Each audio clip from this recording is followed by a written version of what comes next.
Welcome to The Lock Shop with Nielson and Hustler.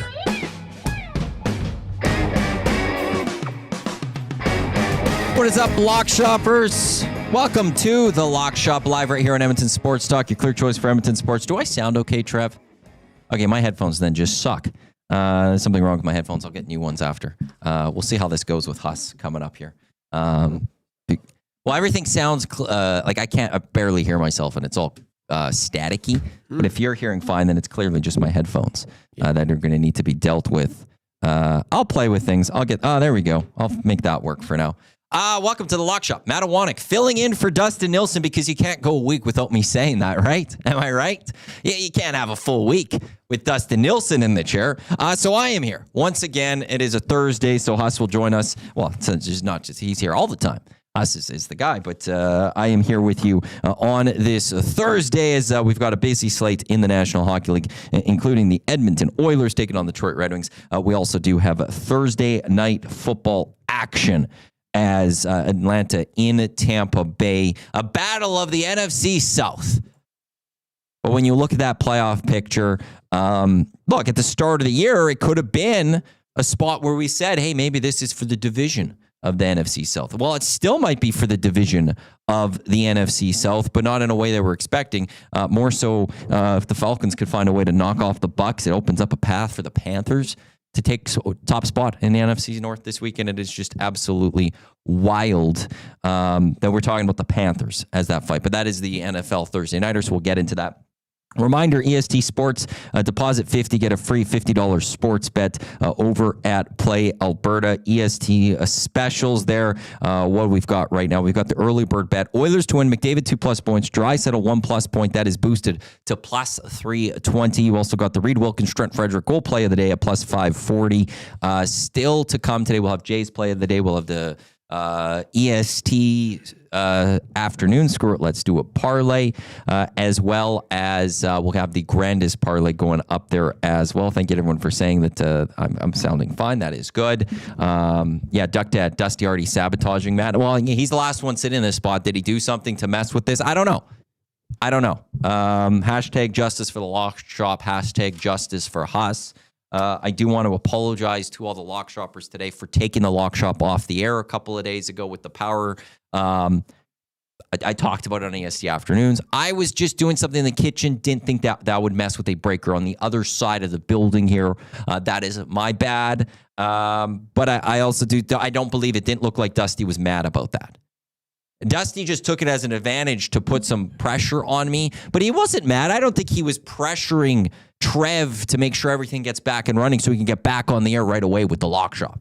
Because it's clear he's doing whatever he can to do as little Lock Shop as possible. Once again, like his whole thing, well, when you got a meeting, you got to go to it. Well, you could also say the meeting, I'm busy at 11 o'clock. But it seems every week, Dusty finds a way to say, at least one day that week, I'm not busy at 11 o'clock. I could do that meeting. And that's why hashtag justice for the Lock Shop, hashtag justice for Huss. So I am here, though. Maybe next week. Maybe next week, Dusty could pull off that full week. Maybe.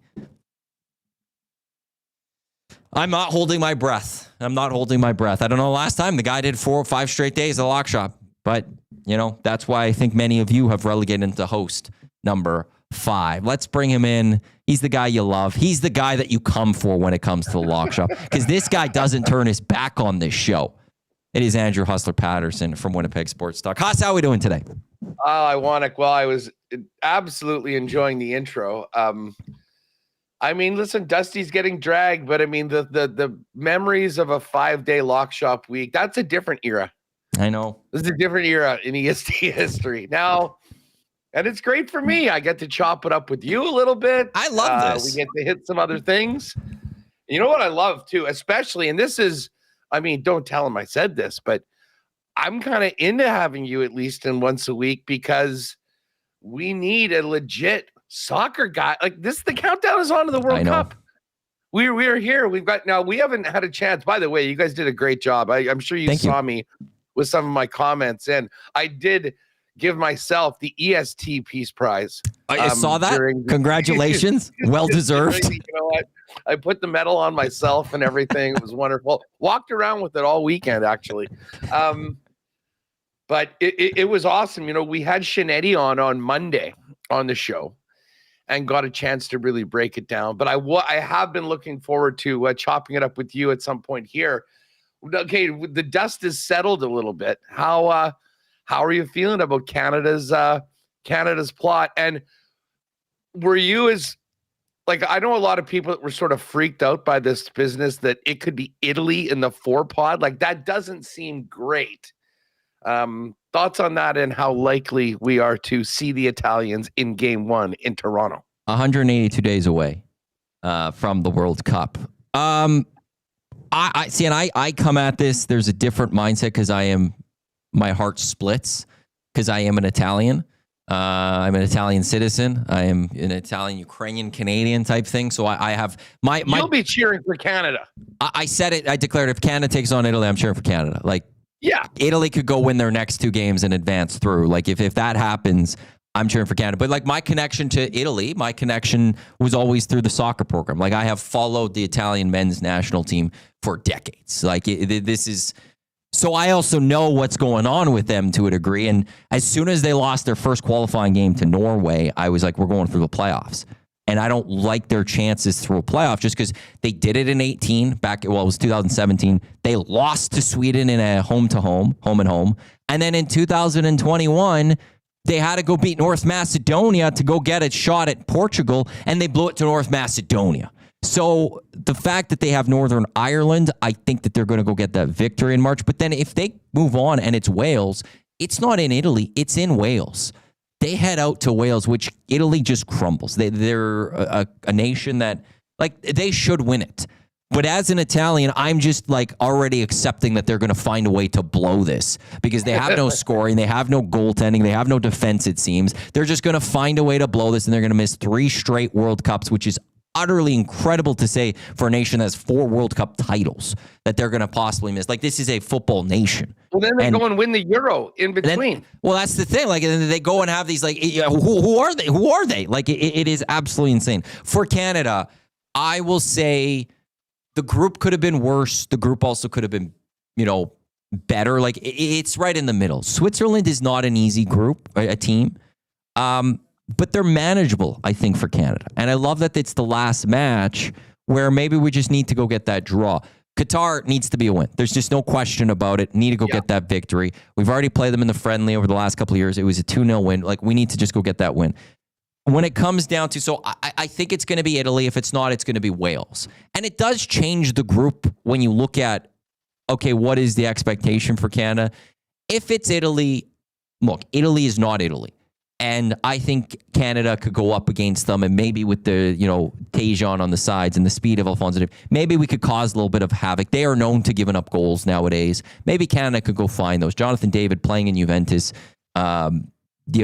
he's getting accustomed to the Italian style of things, and maybe there's an advantage there. But they are still Italy, so they would be the favorite going into that.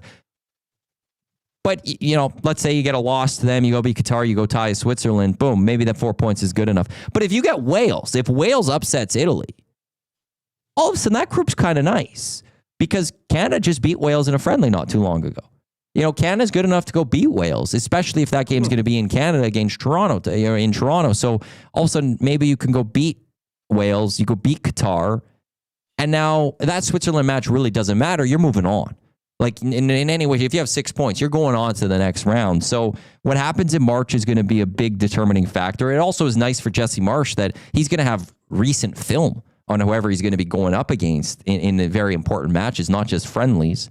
So for Canada, like, I don't mind it. I'm disappointed that I have to see my Italians possibly go up against the Canadians because then one of my nations is, well, if it's a draw, it's not good for either nation, really. Or one of my nations is going to have to lose. But again, I will be cheering for Canada. I know I've seen a lot of Italian Canadians say they will cheer for Italy over Canada, which... Deport them. I just can't do that. Like, it's Canada's the one that's giving me a home. I love Italy, but they're the ones that's giving me my home. So yeah, it's an okay group. Italy makes it harder naturally, but I don't think it's one of those... Oh my God, we have zero shot. Just to, with the way if you've been watching, if anyone's been watching it, the Italian national team for the last 2 years, it's not that great. Like they've had their struggles. So Yeah, it makes for an entertaining group, but I do believe there's 4 points there, which likely should be good enough for Canada. 4 to 6 points, which should be likely good enough for Canada to move on. So 183 days till Canada plays, 182 till the World Cup starts. Let that countdown begin. Finishing first would be so big because you get another home game. Yeah, you stay in Vancouver. Obviously you get a much better matchup in that next round. Like if you finished third, you're probably looking at like Portugal or Spain, or I can't remember who the group is. But although at World Cups, we get these weird situations where like sometimes you get surprised where that team just wins the group, and it's the top team that you thought was going to win the group that goes second, and part of the draw gets completely like the hard nations go to one side and it's easier on the other side. That there is a potential of finishing third and all of a sudden they have to play a winner of a group, but it's not the one we were expecting. And it's just an easier path for Canada type thing. So that's why it's fun. It's always exciting to see. I do think the group England's in with Croatia and I think it's Panama. That's a difficult group. France, Senegal, Norway, and one of the playoff teams is going to be difficult. I also am worried about the Americans. They're the better team in it, but Australia could be sneaky good. Who else did they have in that one? I saw it and I went, with their last couple of games, they played better, but early in Pochettino's reign, they were losing a lot of games. And I'm just like, I could see a poor showing here. Paraguay, Australia, and then another UEFA team, which I think is supposed to be Turkey. It'll likely be Turkey. That's not easy. I could see them losing to Australia and Turkey, and who knows what will happen against Paraguay. So I'm not so sure on the Americans right off the bat. They've been way better lately, though. They have, but they started off poorly. And so I don't know. That's a nation. That's a team that I feel like when the pressure is there, they don't meet the challenge. They don't rise, and there will be a lot of pressure on them. As this is an American World Cup. This is their World Cup more than Canada and Mexico's. I don't think this is a squad, and they have the group of players that is going to be able to live up to that. And I think the pressure will get to them. Copa America got to them. That was an American Copa America, got them. Couldn't get out of the group stage when they should have. I think that's the same thing. And the manager that they have, he's a really good manager, but he's also not known for winning titles or anything like that. So I don't think he's the right guy necessarily for the Americans. I think they brought someone in that had a name and not necessarily the best thing for the American side. Weird stuff happens though for host teams. Like it can go both ways. Yeah. But I mean, the expectations will be high on them to be a hell of a lot better than they've been in the past. Duck Dad, yes, sounds like there needs to be a Lock Shop World Cup futures parlay. Maybe that's something to look at in January and the new year. Great point. As of right now, have you looked at who's the favorite to win the World Cup? Spain is the favorite, followed by England, France, Brazil, and Argentina. Mbappe is the favorite to win the Golden Boot. The winner of UEFA Playoff A is the favorite to win Group B, followed by Switzerland, Canada, Qatar. So they're expecting Italy to make it through and then win the group. I don't know about that one. I don't even think Italy hasn't played a World Cup game since 2014. Even if they qualify, I would actually rather have put money on Switzerland to win that group. I think Switzerland, they could go beat Italy, they could go beat Qatar, and then they go do whatever they need to do against Canada last match. I could actually see Switzerland winning that one. For the Americans, they're the favorites to win their group, followed by Playoff C, which would likely be Turkey. Brazil, heavy favorites to win their group. Germany, favorites to win their group. You could just bet on to qualify from certain groups. Canada to qualify from Group B is minus 227 for yes, plus 160 for no. If you're betting no, how dare you? You're probably cheering for Italy. Even if you think Canada's not going to get out of the group, don't even put money on it. I should ask Alberta to just take that one down. How dare they? I said to all the Italians, my buddies, anyone that even thinks of not being in the red and white for that game, it's friends off. Can't do it. I know. Come on. Unless you were born in Italy and you moved here. What are we doing here? Even still, I think at this point, maybe if that was you moved here a year ago. Yeah. If you live more of your life in Canada than you have in Italy, and it's Canada, Italy, Canada hosting the World Cup, I mean, and outrageous behavior to not support the home team. If Italy, let's say, loses to Canada, they'll go beat Qatar, cheer on them to beat Switzerland. 6 points, they move on. Both your nations move on. That's my path that I'm looking at it. I want Canada to get through this group. I want them to go win 3 matches. And then Italy can just go win 2. They can have Switzerland. They could have Qatar after they beat, hopefully, Northern Ireland and Wales to get it there, which, again, I'm still very skeptical of. But if they do, then they can have the 6 points and they could be runner-up of Group B. And we could cheer for them on the other side of the bracket. And maybe we could have the reunion of Canada, Italy at the World Cup final. But no, it's got to be Canada. We've had, as an Italian as well, unless you're under the age of 20, I guess I'll have to put it at 25. If you're 25 or older, you've seen Italy win a World Cup. Okay? I watched Italy win a World Cup in 2006. I've seen them hit the height of the sport. Maybe it's Canada's turn. It is. This should not even be a discussion. Any Italians out there, you know what the play is. Let me ask you this, just one more World Cup group question. Say Canada wins, beats the Italians, beats Qatar. They're 2-0 going into the Swiss game. Switzerland does the same thing. So they're playing the last game. They both have 6 points. Say they tie. So they both have 7 points. Who wins the group? Point differential would be the if they're tied at the same points at the top, it'd go down to point differential, I believe. Okay, what happens if what if both teams win both their games 2-1? Let's just say. I would have to go look at what the full tiebreakers is. I'm trying to remember some of them. Like some of them might come down to then who scored more goals, which then that would be the same. There is a potential where there are some where if it goes through like multiple, there is a coin toss.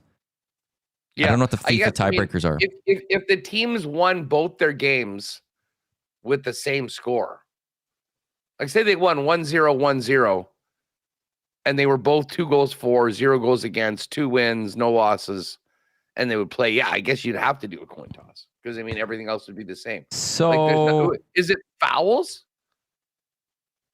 Second group. Do they go to the team that takes less cards? What if 2 or more last 16 hopefuls finish on? Okay, so greatest number of points attained in all group matches is first. Then it goes to goal differential. Then it goes to greatest number of goals scored in all groups. So you're saying the games, though, were all the same. So that's all the same. There's nothing after that, it says. If 2 or more teams in the same group are if they're equal on the stop and bet, so then it goes to greatest number of points obtained in group matches between the teams concerned. So that doesn't help. Superior goal, that doesn't help. Greatest number of goals scored in all between, that doesn't help. Highest team conducts. So yeah, then it would go to number of yellow and red cards obtained. Okay. And if that's the same, it's a drawing of lots by FIFA. A what? Drawing of what? It says drawing of lots by FIFA. Whatever that means. So I'm guessing they just draw it. Get ready to pronounce a name. So that's 1, 2, 3, 4, 5, 6, 7. That would be the 8th tiebreaker. Yeah. Is then they just finally draw and all that. Yeah, some of them. I mean, I don't know whether that's ever happened, but I believe there has been. There's something, not that in the last while that there was like something of that nature. But yeah, the yellow and the red. And if it comes down to cards, I don't like Canada's chances. We've got a couple of guys that like to take cards and stuff like that. Unless we get that home bias and we get away with a few fouls. But yes. Yeah, hopefully. I never trust that Canada's going to get those things. So yeah, this is the World Cup. It's going to be exciting. At sometime in January, we'll have to work on a little bit of a massive parlay, which Duck Dad does say the one thing that has to be in there is Canada to get out of the group. Absolutely. We'll get that in there, and we'll have to build something. In one of the days that I'll do in January, because naturally I will be on in January at some point because Dusty won't be able to do the 5-day work week and everything like that. Well, I can't say too much. I'm going to be away a bit in January. You want to know something? At some point. As it's the EST winner or the winner of the EST Peace Prize. along with being a good steward of the lock shop and somebody who has to deal with the fact that Dusty doesn't show up. This is your reward. You deserve this. This is why it's hashtag justice for Haas, is that you deserve some time off because of the amount of time that Dusty just turns his back on you ultimately. So it's a large burden. It's a large burden I carry on this program. You need that little reset. You need that moment where you know that you don't have to throw on connect to the lock shop and know you're going to be hurt because Dusty once again has turned his back on you. You need just some time away, Haas. So I think we'll all be accepting of that. Here for it. Now we have a big slate in the NHL tonight. Yes, we do. We should get to. We've got a Thursday nighter. Let me just 12 games. How was that? How was the Tuesday game dealt with by the Nasties? It seemed like the Oilers had sort of were turning it around. I mean, they smoked the Jets. They go into that game and then down 3-0. Needed the McDavid show right at the beginning of the third and right at the end of the third. I mean, which that first goal is debatable. Looked like a little bit of icing. Caught a break. Yeah, well, hey, he'll. They needed it and they took it. You want to talk about a break? I mean, Buffalo cleared the puck right onto his stick with the second left. I mean, the poor Sabres, but they got the win.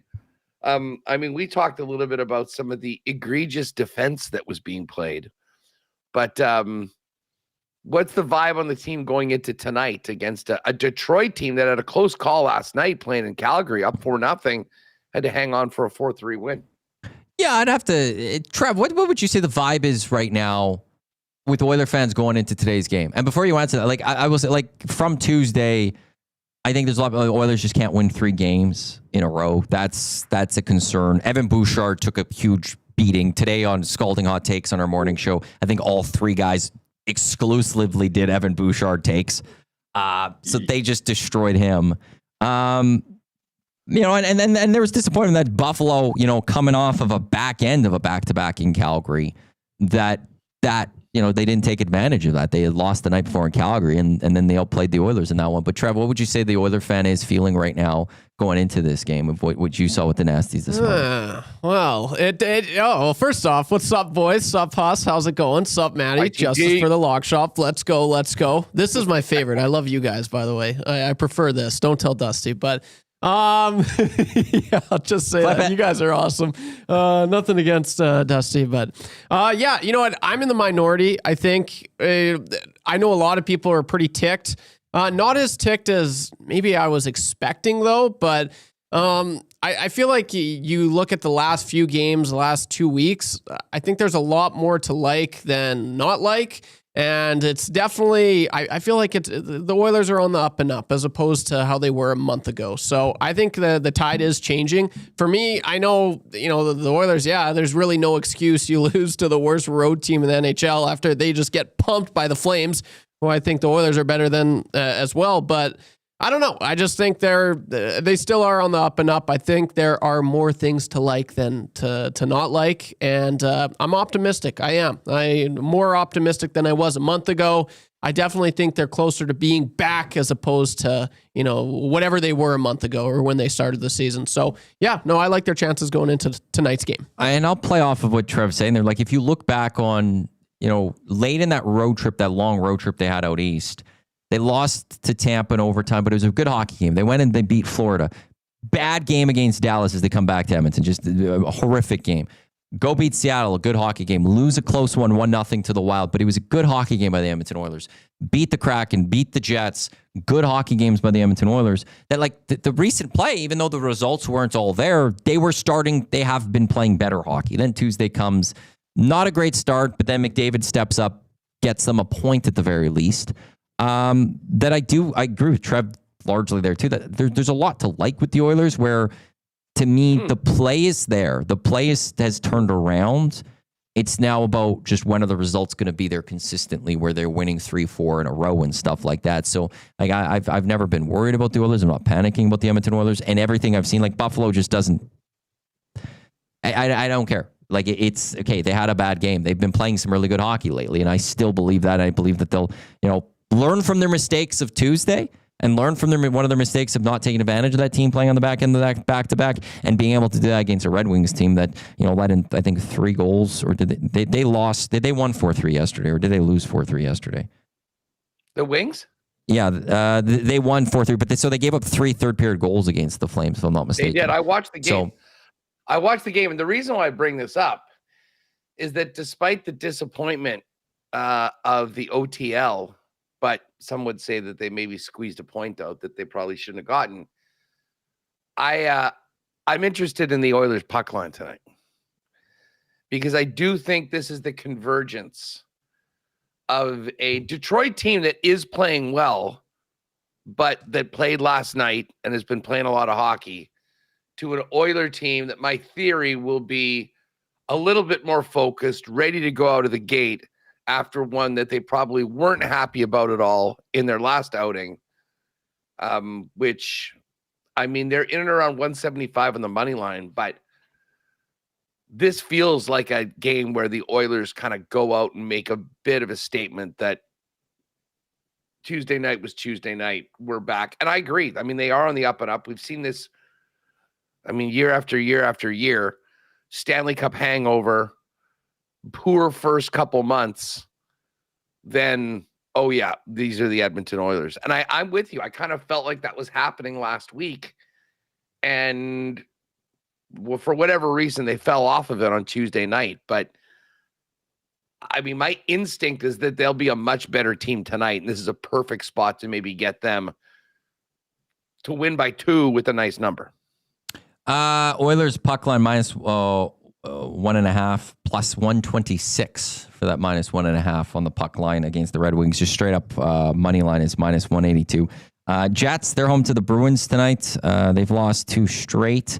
What's the feeling of Winnipeg? Is there a feeling of, is it the same, or is it a little more concern starting to creep in slowly with this Jets team? Well, the funny thing is the concern has been there for a month. Even before Hellebuck went out, to be perfectly honest, they were getting some good results, but they weren't really playing.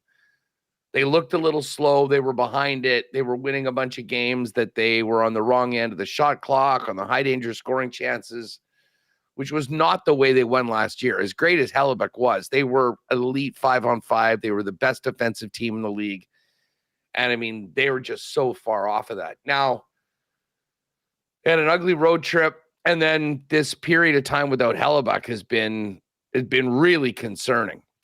The game on Tuesday against Dallas was their best 5-on-5 game in ages.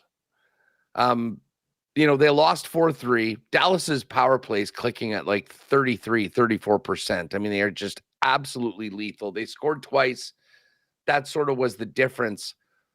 But if you watch that game, and you've been watching all the game, it clearly was a more competitive team. Certainly worked their asses off to stay in that game. They were down 3-0. They came back to within 1 goal twice. This feels like a game that they absolutely have to have. On home ice, you got Washington in on Saturday, Ottawa, and then next week, a trip to Colorado. They're at 500 right now. NHL 500 gets you 82 points and probably about the 6th pick in the draft. That's not the intention of this hockey team right now. So the great news was, Hellebuck was supposed to be out 4 to 6 weeks. The earliest we thought that was a possibility of him coming back would have been the 27th after the Christmas break. Well, he was out in practice yesterday and basically said he wants to play this week, which would be like 2 weeks early. I don't think it'll happen until next week, but the fact that we'll likely get him back before the break is big for Winnipeg. But this is a big one for them tonight. Morgan Geekie, who's been just absolutely incredible this year, Manitoba kid, 22 goals. He'll be fired up. I'm sure he'll have a large contingent of people from the west part of the province out for the game. But this is one that, the Jets, I think, feel they have to build off the way that they played last game and maybe find a way to have somebody outside of Mark Scheifele or Kyle Connor score goals for them, because that's sort of been it. What's the line that you see on this? I'm surprised that the Jets are as big a favorite as they are. What do you have for this Yeah, one? it's minus 156 money line, plus 146 minus 1.5 on the puck line. Over under in this game is 6.5. But yeah, minus 156, which is it's one of the bigger favorites tonight in the NHL. Leafs are minus 204, like just straight up on the money line. You got the Jets at minus 156. The Oilers are minus 182. So it's the third favorite, basically straight up on money line, according to Play Alberta, is the Jets home to this Bruins team. That is pretty crazy. Yeah, the Avs are a big one too. I think you touched on that one. Sabres. How about the Sabres as a road fave tonight in Vancouver? Dallas, Minnesota is a big game. Oh, Dallas Avs isn't on our board right now. Oh, really? That's why. Yeah, that must be why I didn't see that one, because it's not showing up on the board. Panthers Avalanche is tonight. Florida played last night. They beat Utah 4-3. I would imagine the Panthers are probably going with their backup in that game. Bob played last night. And again, I mean, the Avalanche, you basically have to bet them on the puck line to win. And you know, they had that run of like 10 of 11 wins or whatever, were by double digits, and we just bet it every time. The auto bet's off. I think they're 3 in a row that they haven't won so far. But it's some interesting games. Habs at Pittsburgh. The Habs have had a rough run as of late, man. Tampa, playing the night before in Toronto, goes into Montreal on Tuesday and just routs them 6-1. This sort of feels like a good time for the Habs to get it together, getting out on the road. Consecutive losses to the Lightning and Blues at home. Before that was 2 shootout wins, and then 2 losses, big losses to Ottawa and the Avalanche before. And then there's Pittsburgh, who's just sort of stuck around. I mean, they're still 7 games above 500, but they've lost their last 2 games. I mean, shootout, I believe, to the Ducks. Dallas Stars, not a bad one. They beat Lightning and Philly. I still just in this spot kind of have like my gut tells me that the Habs might be a live dog at plus money tonight. It's wild looking at the East right now, just because a couple of weeks ago, I think maybe only 2 weeks ago, we're saying the Ottawa Senators are the only Canadian team and is sitting in a playoff spot. And now the Sens are sitting second worst in the East. It's crazy. And it's like they're 4-6 in their last 10. It's not that like they've lost 3 straight, but they're 4-6 isn't devastating. Like it's not 0-9-1 in their last 10, and they've plummeted to second worst in the East. It is wild. I mean, the East, there's 9 points. 11 points separating first from last in the conference. The Ottawa Senators are 7 points back of Detroit in their own division. Detroit's in first. They've got 2 games in hand. Like I tried to, as I say, let's just go to plus minus of wins and regulation losses. Detroit's +6, Tampa's +6, Boston's +5, Montreal's +4, Florida +3, Toronto +3, Ottawa +1, Buffalo -2.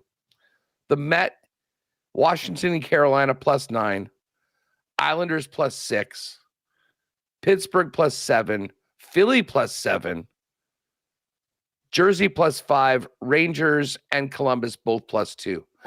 Like that's the difference in the wild cards right now, which is good for a team like Winnipeg that sucked for the last month or so. Is that, I mean, to be in a wild card in the East, maybe you need to be 7 points or 7 games clear of 500, which is where Philly and where Pittsburgh are right now. Like the Panthers or the Leafs. The Leafs are 3 above 500.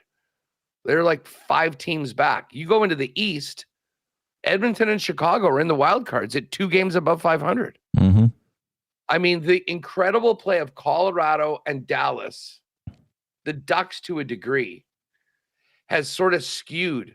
The best teams are in the West, but that wild card level is way, way off what it is in the East. There's tons more teams in the middle in the East right around that thing. And then, I mean, here right now, Chicago and Edmonton +2, San Jose even, Utah -1, Kraken +2, Jets even, St. Louis. So the Jets and, frankly, even the Oilers, like all of these teams in wildcard spots are probably fortunate that these top teams have been so good this year, particularly the ones in the Central. Yep.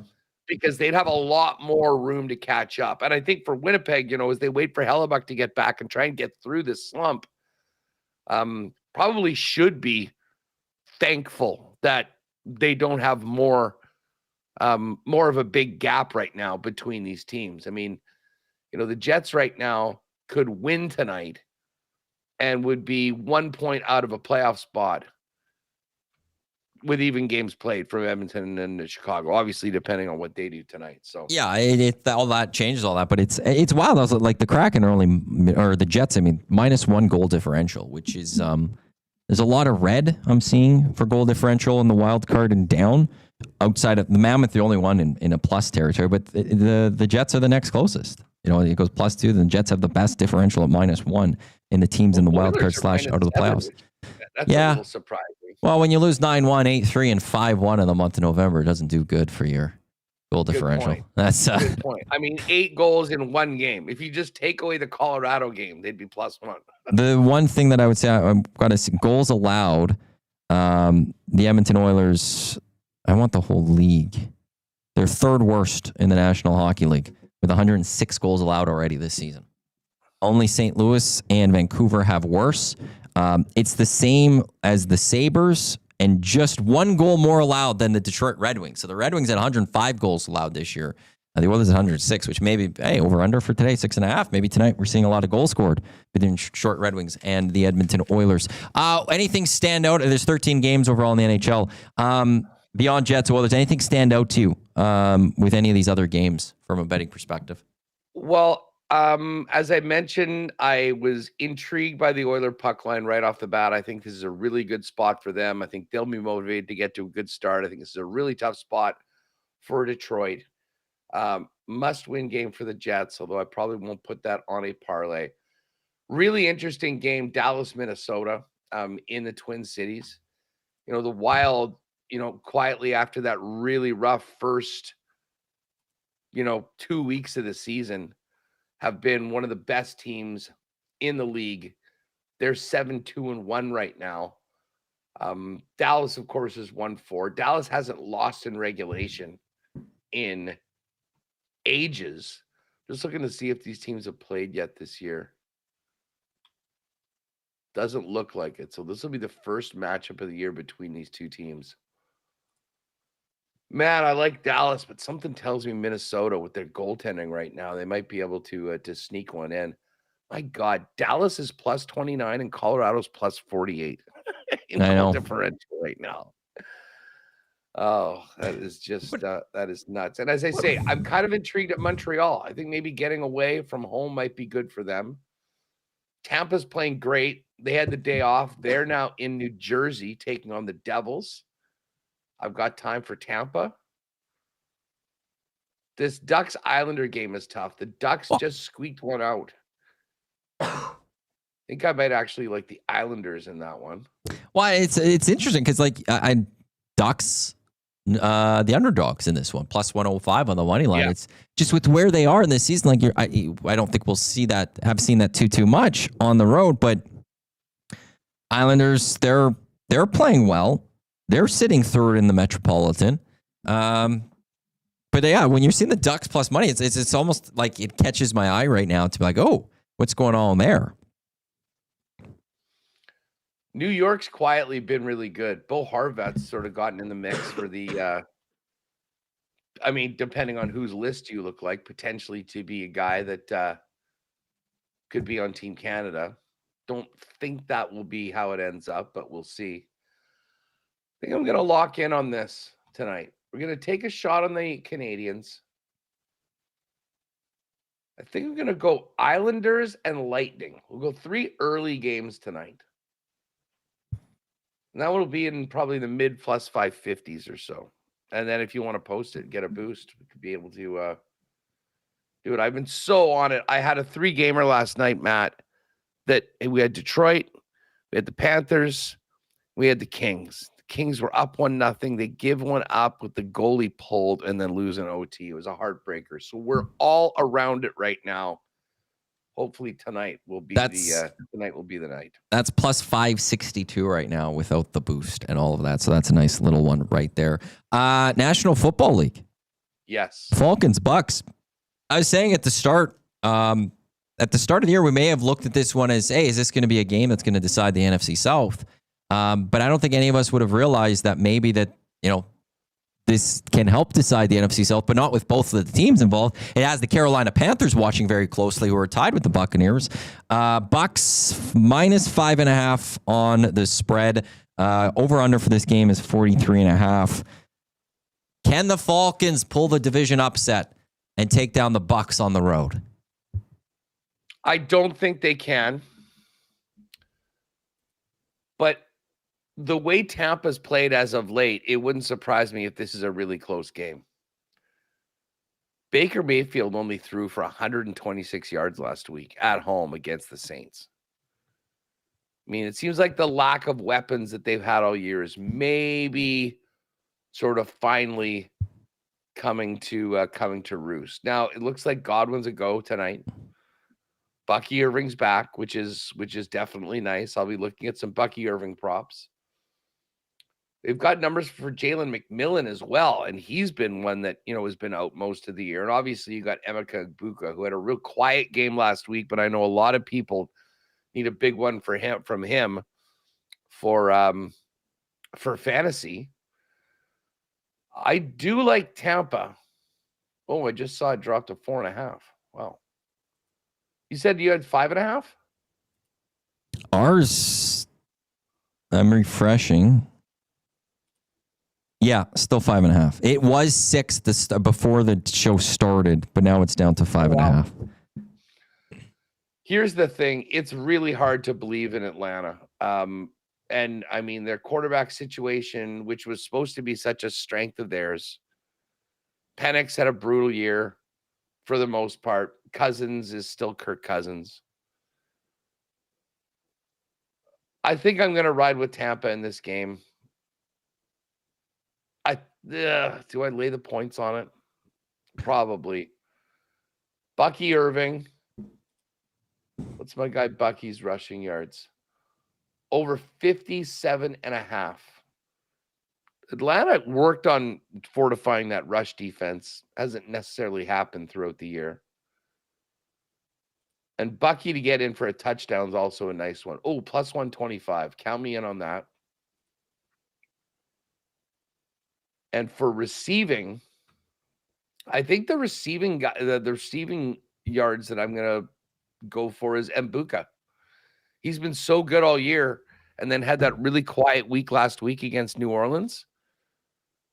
So I think they come back. So I'm going to get 50 or more receiving yards from Emeka Egbuka, and I'm going to jump on a Bucky Irving anytime touchdown at plus 125. Just looking at the schedule for the Bucs, you're like, they've lost 4 of their last 5, losing to the Saints last week. And this Panthers team, like, they get the Saints this weekend, which, if the Panthers could find, they've already lost to the Saints, but if they could find that victory against the Saints, they have the Seahawks, but the Bucs will have the Dolphins, who are right there with the Chiefs and the Ravens in terms of record, which is weird. Oh, yeah. But they play each other twice. The Bucs and the Panthers will play each other after this week, 2 of the next 3 weeks. And the NFC South really up for grabs there. The Panthers probably going to get a win this weekend. I would like to think if you're the Bucs, you got to be thinking that you need this one. Otherwise, you fall a game behind. But, can the Panthers do this? And I'm just this Buccaneers team who started off looking so good. Losing tough ones to the Patriots, Bills, and the Rams. Those aren't easy ones, but you can't then go blow it to the Saints. And they go blow it to the Saints when they are home. They're going to need a big game. And that's where I would take the Bucs at 5.5. Why I would take the money is I feel like with Baker, with that, you throw it his passing yards from last week, a loss that they're probably sitting there like, we couldn't have, that's a loss you can't have. They're going to want to exact some sort of, it's not revenge against the Falcons, but they're going to want to show some strength, flex a little bit of muscle, and they're going to use the Falcons as their punching bag in this one. So I do like the Bucs as well to cover the 5.5. It's funny, the Falcons right now, considering what we thought of them with their potential at the start of the year. Yeah. I think they're the worst team in the division. Like, I think they're worse than the Saints. Right now, that argument could be said without question. No, Atlanta beat them just a couple weeks ago, but there's not a lot of promise right now coming out of Atlanta. Oh, no. Right? It's who's their next coach going to be. You got to think that's. And I feel that Arthur Blank wants to win so bad. Like, they traded their first round pick next year. Absolutely. At the draft. So, I mean, there's a real sense of urgency in and around. They should have just hired Bill Belichick when they could have, and they chose not to. Do we have an update on Philip Rivers? Can you imagine if he starts, Matt? Like, this actually could happen. Trying to see if I can see anything. Nothing as of yet in terms of. From 1 day ago, ESPN says an option to start Colton wait and see mode. Who do they have Colts to have this weekend? The Colts are in Seattle. It's like you're going up against a very difficult team right off the bat. The line in this one, 14 for the Seattle right now with this. Hey, the Colts went all in at the deadline. We saw them, 2 firsts for Sauce Gardner. We saw them go try to make a move, and they're just seeing their season crumble from under them. Yeah. I think they're toast, but I'm here for a little bit of Phil. Do you know that Tyler Warren, his tight end, is younger than Rivers' oldest child?